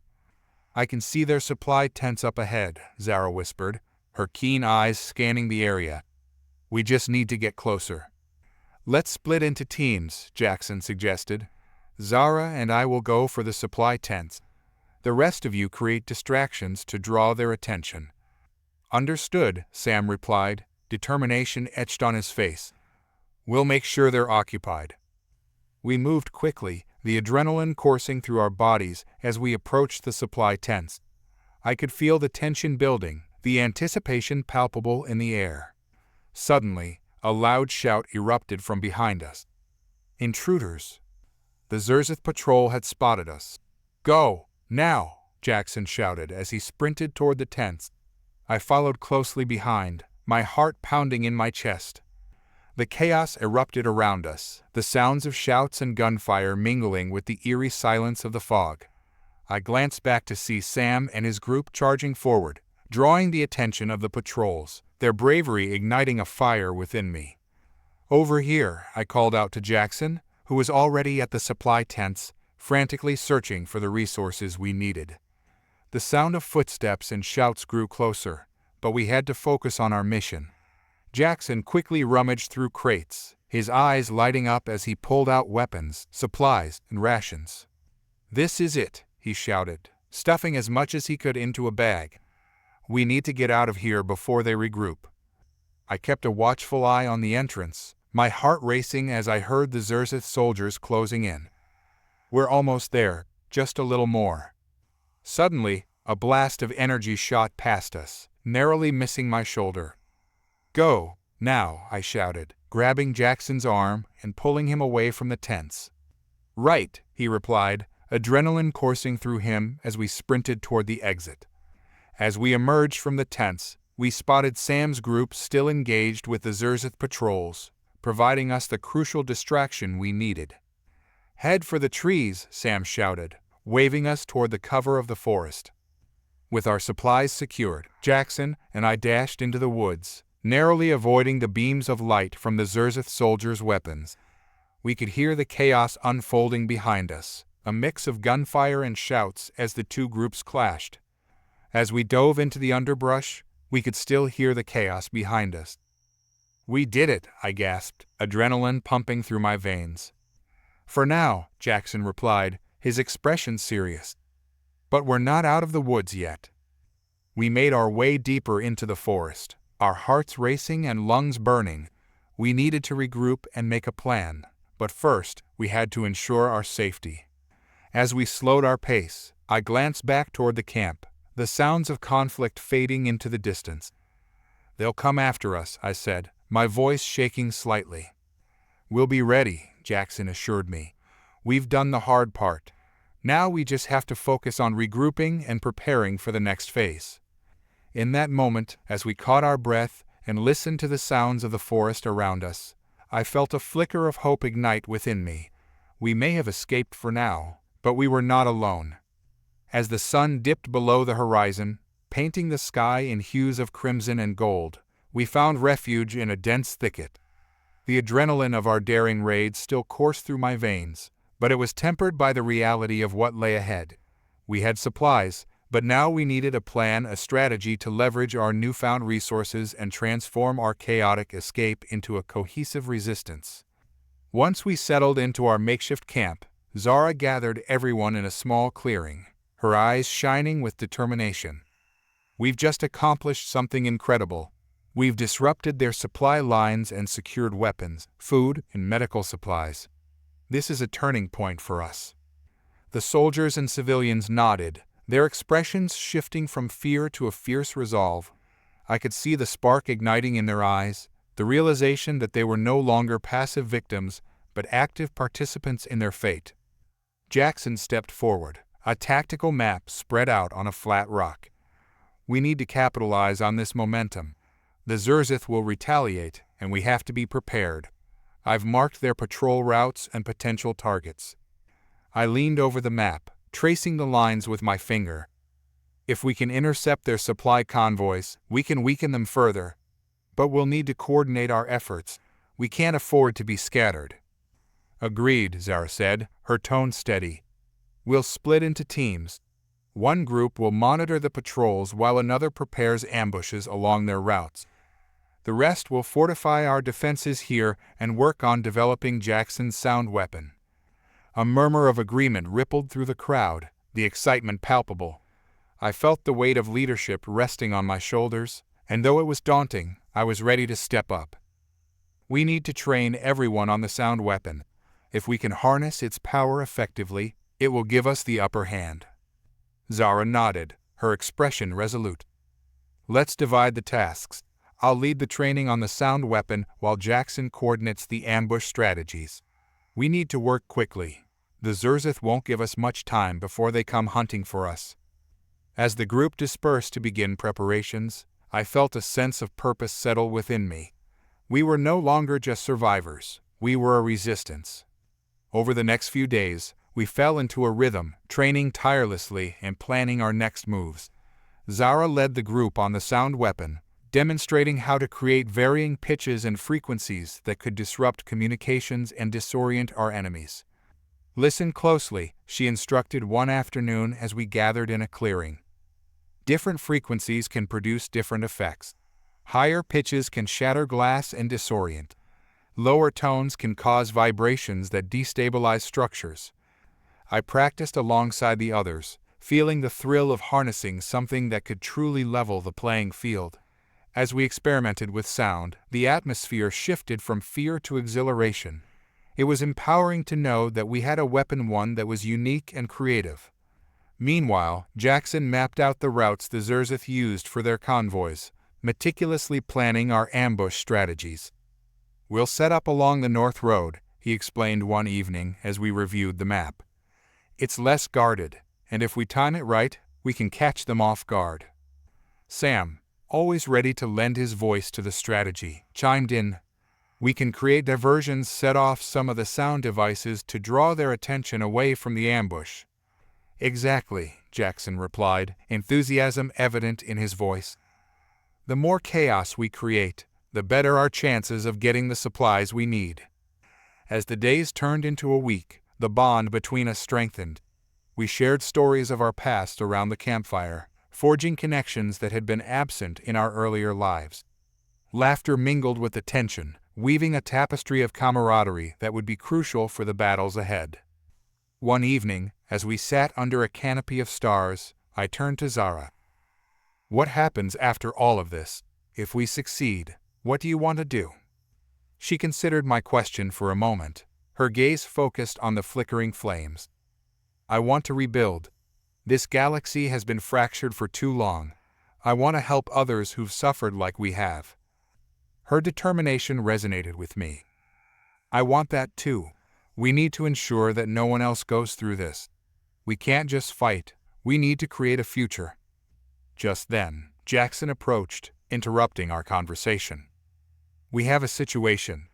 We've spotted a Xerzith patrol moving closer to our position. They're likely searching for us. The atmosphere shifted instantly, the weight of urgency hanging in the air. What should we do? I asked, adrenaline surging through me. We need to prepare, Jackson replied, his voice steady. We can't let them discover our camp. Let's move the supplies deeper into the woods and set up a defensive perimeter. Zara, take the civilians to a safe spot, I instructed. The soldiers will help set up the defenses. We'll keep an eye on their movements. As we sprang into action, the sense of urgency electrified our movements. Everyone worked in unison, the fear of discovery driving us to dig deeper and push harder. We stowed our supplies and created a series of barriers to mask our presence, blending into the forest around us. As we settled into our defensive positions, I took a moment to breathe. This was a test, a true measure of our resolve and unity. Hours later, as darkness enveloped the forest, the sounds of approaching footsteps echoed ominously in the stillness. The tension in the air was palpable, our hearts pounding in anticipation. Stay sharp, I whispered to the others, my pulse racing. The Xerzith patrol emerged from the shadows, their figures silhouetted against the moonlight. They moved with a predatory grace, their eyes scanning the area as they advanced. Get ready, Jackson murmured, his voice barely audible. As the patrol drew nearer, I could feel the weight of our determination pressing against me. This was our moment. We would stand and fight, no matter the odds. With a single nod, Zara signaled to the group. On my mark, she said, her voice steady and calm. As the patrol stepped into the clearing, we unleashed a cacophony of sound. The carefully orchestrated pitches echoed through the trees, reverberating with chaos. The Xerzith soldiers stumbled, disoriented by the onslaught. Now, strike, Zara shouted, and we charged forward, our fear transformed into fierce resolve. The battle erupted, a chaotic blend of shouts, gunfire, and the piercing sound waves that disoriented our enemies. We fought not just for survival, but for the future we envisioned. Amidst the turmoil, I spotted one of the Xerzith soldiers struggling to regain his footing, his weapon flailing. My instincts kicked in, and I rushed forward, engaging him in close combat. With a swift motion, I disarmed him, the weapon clattering to the ground. I could feel the adrenaline surging through me, the thrill of fighting for something greater than myself. As the chaos of battle raged around me, I caught sight of Zara, her fierce determination shining as she rallied the others. Push them back. We're not done yet. The Xerzith soldiers faltered, the sound waves creating confusion among their ranks. We pressed forward, unyielding, fighting for our home and our future. In that moment, amidst the cacophony of battle, I felt a profound sense of unity with my fellow fighters. We were not just a resistance, we were a force to be reckoned with. In the aftermath of the battle, we stood among the remnants of our fierce confrontation with the Xerzith. The air was thick with the scent of scorched metal, and the echoes of our triumphant shouts still rang in my ears. We had pushed the patrol back, but I knew this was only a temporary victory. The Xerzith would not take our defiance lightly. They would come back in greater numbers. As the adrenaline faded, a heaviness settled in my chest. I looked around at the weary faces of my comrades. Some bore injuries from the skirmish, but all reflected a fierce determination that burned brighter than ever. We were more than a ragtag group of survivors. We were a rebellion. Gather around, I called, my voice steady despite the uncertainty swirling inside me. We've achieved something incredible today, but we can't rest on our laurels. The Xerzith will retaliate, and we need to be ready. Zara stepped forward, her eyes gleaming with resolve. We need to take the fight to them. We can't keep playing defensively. They will come for us, and we need to hit back hard. Jackson nodded, tracing his finger over the tactical map we had spread out earlier. I've been analyzing their movements. They have a supply base not far from here, a critical hub for their operations. If we can take that out, it will cripple their logistics and give us the upper hand. The prospect of launching an offensive sent a ripple of excitement through the group. This was the moment we had been waiting for, the opportunity to strike at the heart of the Xerzith Empire. "Let's gather what we need," I said, my pulse quickening. "We'll scout the area tonight and plan our assault. We have the element of surprise on our side, and we can't waste it." That night, under a canopy of stars, we formed small scouting teams to reconnoiter the Xerzith supply base. The atmosphere buzzed with anticipation as we moved through the dense forest, our senses heightened and our resolve solidified. As we approached the base, the sight of the sprawling complex sent a surge of adrenaline through me. The perimeter was heavily guarded, the towering walls lined with sentries and automated defenses. The base hummed with activity, and I could see transport ships coming and going, carrying supplies and reinforcements. "This won't be easy," Jackson whispered as we took cover behind a thicket. "But if we can create a diversion and breach the perimeter, we'll have a fighting chance." I studied the layout, mentally mapping out our approach. "We'll need to split into 2 teams. One will create a distraction to draw the guards away, while the other sneaks in and sabotages their supplies." Zara's voice was firm. "I'll lead the diversion team. We'll use the sound weapon to create chaos, drawing their attention away from your approach. It will buy you the time you need." "Be careful," I warned, locking eyes with her. "We can't afford any mistakes. If you're caught—" "I won't be," she interrupted, her expression fierce. "We've come too far to back down now." As we finalized our plans, a sense of unity enveloped us. This wasn't just a mission, it was a fight for our survival, for the future of humanity. The next day, as dawn broke over the horizon, we set our plan into motion. I felt a mix of excitement and trepidation as we moved toward the Xerzith supply base, our hearts pounding in sync with the weight of what lay ahead.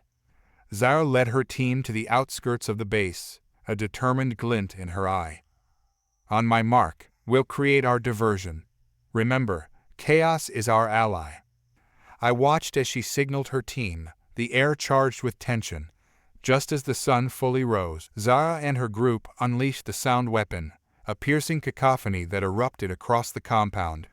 The Xerzith guards flinched, their attention diverted as alarms blared. "Go," I commanded, and my team sprang into action, moving swiftly toward the now vulnerable perimeter. We ducked and weaved through the shadows, hearts racing as we approached the wall. Jackson led the way, activating a portable breaching device to cut through the reinforced structure. Sparks flew as we breached the wall, and I felt a rush of exhilaration. We were in. Inside the compound, the atmosphere was chaotic. Xerzith soldiers scrambled to respond to the unexpected attack, their formations fracturing as they rushed to contain the distraction. We moved quickly, keeping to the shadows as we made our way toward the supply storage facility. "Over here," Jackson whispered, pointing to a large cargo bay. "That's where they store their weapons and food supplies. If we can blow it up, we'll deal a significant blow to their operations." I nodded, adrenaline surging as we pressed on. "Let's set the charges and get out before they regroup." As we set the explosives, I couldn't shake the feeling that we were running out of time. The sound of approaching footsteps echoed through the halls, and I glanced at Jackson, urgency in his eyes. "We need to move now," he urged. "We can't be caught here." "Charges are set," I said, my heart racing. "Let's go." We sprinted back toward the breach, the sound of chaos behind us growing louder. Just as we reached the wall, an explosion rocked the compound, sending debris flying and the air thick with smoke.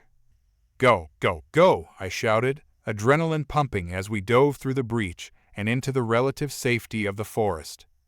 As we regrouped with Zara and the diversion team, the reality of our actions hit us like a wave. The Xerzith supply base was in flames, a massive explosion lighting up the sky behind us. We had struck a significant blow, but we knew it wouldn't go unanswered. "Did you see their faces?" Zara exclaimed, breathless and exhilarated. "We caught them completely off guard." "We have to get moving," I said, glancing back at the chaos we had left behind. "They'll send reinforcements to track us down. We need to find a secure location to regroup." As we retreated deeper into the forest, I couldn't shake the feeling of triumph mixed with the looming dread of what was to come. We had ignited a spark of rebellion, but the Xerzith would retaliate fiercely. In the days that followed, we fortified our position, using the resources we had gathered to prepare for the inevitable counterattack. Our victories had boosted morale, but I could sense the tension mounting. The Xerzith were not a force to be underestimated, and I knew they would come for us with everything they had. One evening, as we gathered around the campfire, Zara turned to me, her expression serious. "We need to start thinking about our next move. We can't let this be a one-off victory. If we want to win this war, we need to rally more support from other colonies." I nodded, understanding the weight of her words. "We need to reach out to other human settlements, spread the word about our resistance. If we can unite more factions against the Xerzith, we can turn the tide." Jackson leaned in, his expression intense. "I've heard whispers of underground movements on several planets. If we can make contact, we could form a coalition strong enough to challenge the Empire head-on." "Then that's our next objective," I said, my heart racing at the thought of expanding our reach. "We need to act quickly before the Xerzith can crush our spirit." As we discussed our plans, the crackle of the firelight, the faces around me, each one filled with determination and hope. We were no longer a group of scattered survivors. We were a resistance, ready to face whatever challenges lay ahead. But I knew deep down that the path we were embarking on would not be easy. The Xerzith would not let us go unchallenged, and the fight for our freedom was only beginning. And so, with renewed purpose, we prepared to take the fight beyond our hidden sanctuary.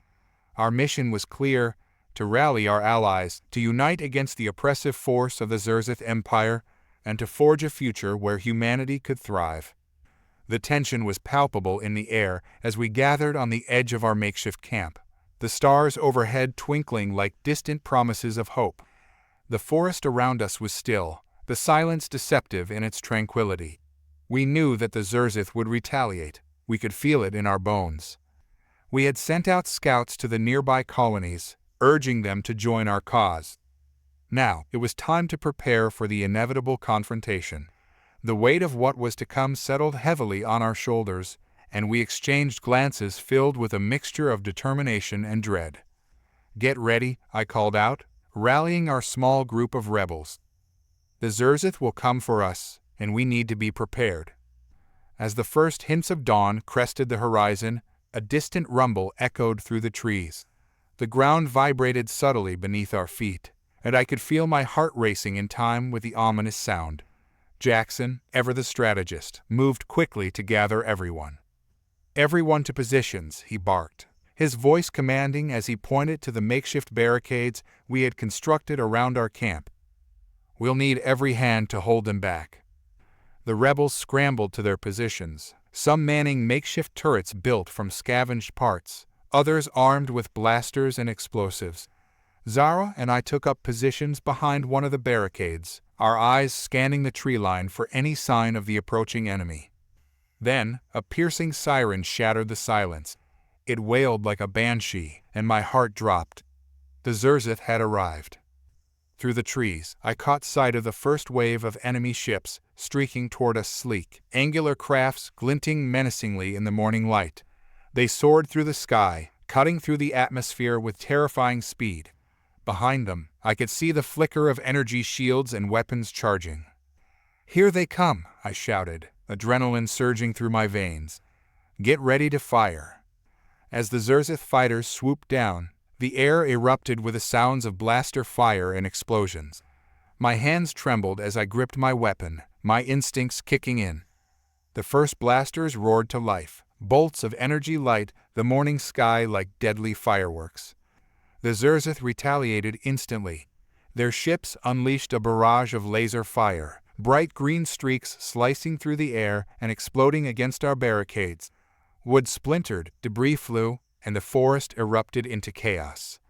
"Keep firing," I yelled, my voice barely audible over the cacophony.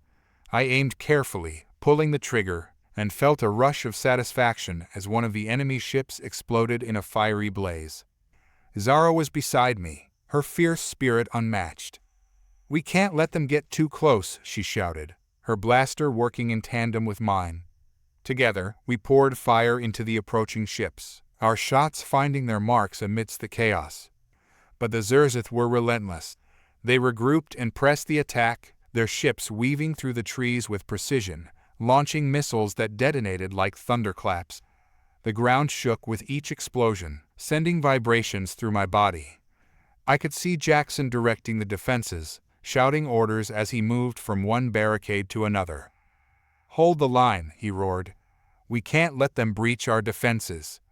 Suddenly, I spotted a massive transport ship in the distance, lumbering through the sky. It was a behemoth compared to the smaller fighters, and I knew its arrival would spell trouble. "Focus fire on that transport," I yelled, pointing it out to Zara. "If we can take it out, it'll buy us some time."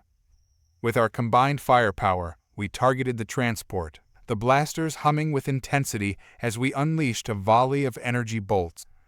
The ship shook under the assault, but it was still coming, its defenses holding strong.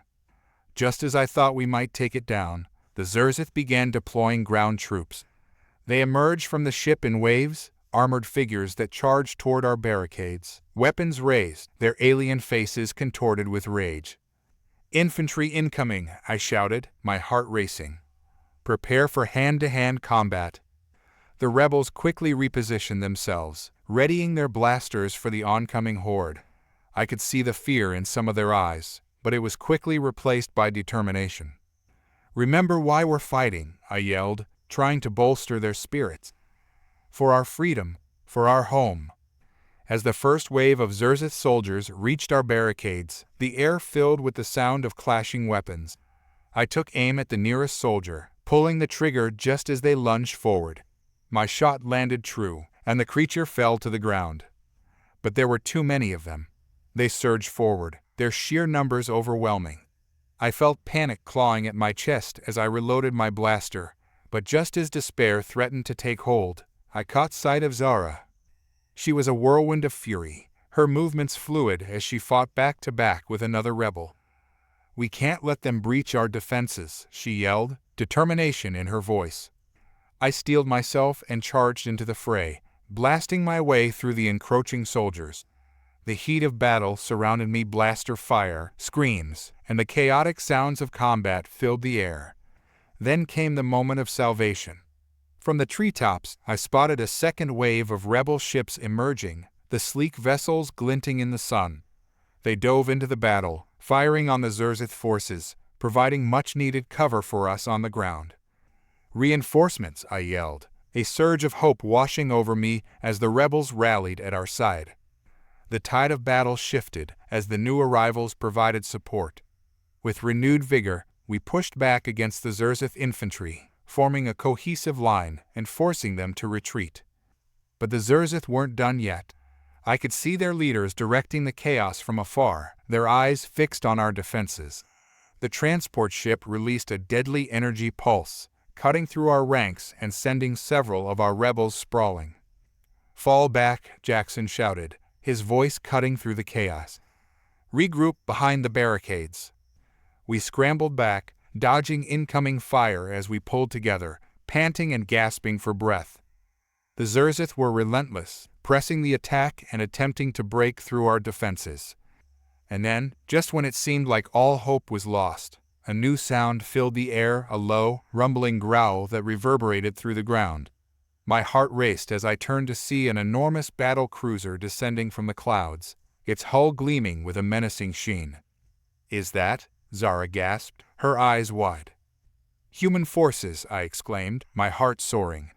The cruiser unleashed a barrage of turbolaser fire that lit up the sky, ripping through the Xerzith lines with merciless precision. "Push forward," Jackson shouted, invigorated by the sight of our reinforcements. "We can break their ranks." With renewed energy, we charged back into the fray, flanking the Xerzith soldiers and striking hard. The combination of our guerrilla tactics and the overwhelming firepower from the cruiser created chaos in the enemy ranks. The battle intensified, with energy bolts flying in all directions. I fought alongside my comrades, each victory against the enemy fueling my resolve. I could feel the tide turning. We were gaining ground. "Keep pushing," I yelled, blasting another Xerzith soldier who dared to approach. "We can't let them regroup." But just as we thought we had the upper hand, the ground shook violently. A massive shockwave rippled through the forest, knocking us off our feet. I struggled to regain my footing, glancing up to see the transport ship, unleashing its payload giant robots emerging from the bay, towering over us and armed with devastating weaponry. "Fall back," I shouted, panic surging as the massive machines began their assault. Their guns roared to life, tearing through the trees and sending debris flying. Zara's eyes widened in terror. "We can't hold them off. We need to find a way to disable those things." The rebels quickly formed a plan. We gathered our remaining explosives, setting them in strategic positions around the machines. My heart raced as I rushed back to Jackson, who was already directing others to form a perimeter around the robots. "Now," he yelled, signaling for the explosives to be detonated. The ground erupted as the explosives detonated, sending shockwaves through the air. The massive machines stumbled, smoke pouring from their joints as they malfunctioned under the blast. "Now's our chance," I shouted, leading the charge toward the crippled robots. We unleashed a torrent of fire, aiming for their weak points, and watched in triumph as one of them toppled to the ground with a deafening crash. But just as we began to celebrate our small victory, a blaring alarm pierced the air. The remaining Xerzith soldiers regrouped, rallying behind their leaders, their eyes burning with fury.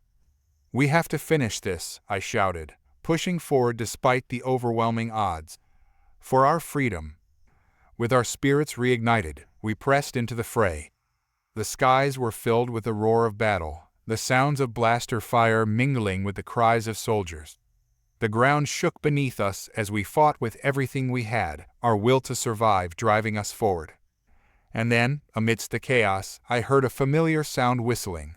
It echoed through the battlefield, a haunting melody that sent shivers down my spine. I turned, and to my shock, I saw the captured human soldier, his eyes blazing with determination, whistling defiantly as he inspired the remaining rebels. "Stand strong," he shouted, his voice cutting through the noise. "We fight for our future." The power of that simple whistle resonated throughout the battlefield, uniting us in our cause. I could feel the energy shifting, the Xerzith faltering under our renewed strength. With one final push, we charged toward the heart of the Xerzith forces, our combined firepower overwhelming them. The Xerzith leaders fell one by one, and the remaining soldiers began to retreat, their resolve crumbling under our relentless assault. As the dust settled, the forest was eerily silent. The remnants of the battle lay scattered around us, but we had done it. We had fought for our freedom and won. "We did it," Zara whispered, disbelief evident in her voice. Jackson grinned, a weary smile breaking across his face. "We did it. For our home and for each other." In that moment, we knew the fight for our future had only just begun, but we were ready. The spirit of rebellion burned brightly within us, and we would continue to rise against the darkness that threatened to consume our world. The Xerzith had underestimated us, but we would not be so easily defeated again. The sun hung low in the sky, casting a golden glow over the battlefield. The air was thick with the smell of smoke and the metallic tang of victory. The sounds of battle had faded, replaced by a heavy silence that wrapped around us like a blanket. We stood amidst the wreckage of the Xerzith forces, the remnants of their once mighty war machines scattered across the forest floor. "Is it really over?" Zara whispered, her voice barely above a breath. She looked around, her eyes wide with disbelief. I nodded, a sense of relief washing over me. "For now, yes. But we must stay vigilant. They will not forget this day." Jackson emerged from the thickening haze, his expression a mixture of exhaustion and triumph. "We've dealt a significant blow to the Xerzith. Their forces are in disarray, and our message has been heard across the galaxy." The captured human soldier, now a symbol of our resistance, stepped forward, his face etched with determination. "This victory is just the beginning. We've proven that when humanity stands united, we can overcome even the darkest of foes. With renewed hope, we gathered around him, the weight of what we had accomplished beginning to sink in. We had fought against an oppressive empire, defied the odds, and emerged victorious. But as we celebrated, a sense of responsibility settled over us. "The fight isn't just here," Jackson said, breaking the silence. "We need to rally more support, unite other colonies, and prepare for whatever the Xerzith may throw at us next." In the following days, we worked tirelessly to establish communication with other rebel factions across the galaxy. News of our victory spread like wildfire, igniting hope in the hearts of those who had long suffered under the Xerzith's tyranny. Messages poured in from distant colonies, pledging support, resources, and fighters ready to join our cause. Together, we formed a coalition, a united front against the remnants of the Xerzith Empire. Our ranks swelled with new faces, alien races joining our mission, united by a shared desire for freedom and justice. As the weeks turned into months, we prepared for the decisive battle that would finally put an end to the Xerzith reign. Training sessions filled our days, and strategy meetings became a regular occurrence. The coalition was stronger than ever, and our resolve grew with each passing moment. "Together, we are unstoppable," I reminded my fellow fighters as we gathered for one last briefing before the final assault. "This is our moment. Let's make it count." The day of the final battle arrived. The coalition's forces assembled on the outskirts of the Xerzith stronghold, a massive fortress looming ominously against the horizon. Ships of all shapes and sizes filled the skies, ready to engage in one last confrontation. "Let's finish this," Zara said, her eyes burning with determination. We stood shoulder to shoulder, ready to face whatever awaited us. As the command was given, we launched into action. The air filled with the roar of engines, the blare of alarms, and the cries of soldiers as we charged forward. The ground trembled beneath our feet, and the sky darkened with the smoke of battle. The first wave of our forces engaged the Xerzith defenders, blaster fire lighting up the air. I ducked behind cover, taking aim and firing at the approaching soldiers, my heart pounding with adrenaline. The coalition forces were relentless, pushing forward, determined to break the enemy lines. "Stay focused," Jackson shouted, rallying the troops. "We can't let them regroup." We pressed forward, each step fueled by the knowledge that this battle would determine our future. The Xerzith fought back fiercely, their machines towering over us, but our numbers were overwhelming. Explosions rocked the battlefield, debris flying as we pushed deeper into their stronghold. "Now, target their command center," I yelled, signaling for our forces to focus on the heart of the Xerzith defenses. With coordinated precision, our ships rained down fire on the command center, targeting the energy shields that protected it. The air crackled with energy as blasts erupted against the fortress, shaking the very ground we stood on. "Keep the pressure on," Zara yelled, her voice steady as she fired her blaster, picking off enemy soldiers who dared to approach. Then, with a deafening explosion, the energy shields faltered, and a breach opened in the command center's defenses. "We've got a way in," I shouted, leading the charge toward the opening. As we stormed into the command center, the interior was a maze of control panels and alien technology. The Xerzith commanders scrambled to regroup, their faces filled with panic as we advanced. We fought our way through the corridors, determination fueling our every move. And then, I saw him, the leader of the Xerzith forces, his eyes filled with fury as he attempted to rally his troops. "You think you can defeat us? We are invincible," he bellowed, but his words were met with our united front, unyielding in our resolve. "Not today," I shot back, raising my blaster as the others gathered around me. "Today, you'll face the consequences of your tyranny." The final confrontation was swift. Our combined forces overwhelmed the Xerzith leader, and as he fell, a collective roar erupted from our ranks. We had done it. The Xerzith Empire's stronghold lay in ruins, their command shattered, and the path to freedom was clear. As the dust settled, the reality of our victory sank in. We had fought for our freedom, united against a common foe, and emerged victorious. Cheers erupted from our coalition, a chorus of triumph that echoed across the battlefield.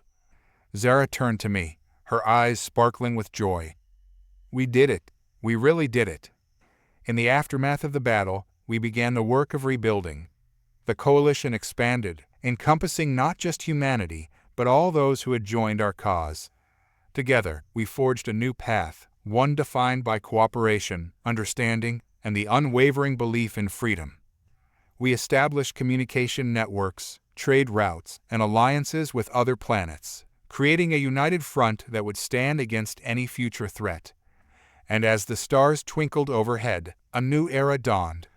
The scars of war remained, but they served as a reminder of our strength and resilience. We would honor those who had fallen, ensuring that their sacrifices were never forgotten. Here's to a future filled with hope, I said, raising a glass and a toast to my comrades. Together, we will build a galaxy where freedom reigns and oppression is a distant memory. As we celebrated, I couldn't help but feel a sense of wonder at how far we had come. We had faced the darkness and emerged stronger, united in our fight for freedom. The Xerzith Empire may have fallen, but our journey was just beginning. Together, we would continue to explore the galaxy, forging new friendships and overcoming new challenges.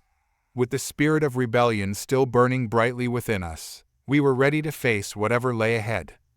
Humanity had won, not just a battle, but the right to shape our own destiny. And we would do so, side by side with our allies, in a galaxy that was finally ours to explore. The future was bright, and together, we would create a legacy of courage, hope, and unwavering strength.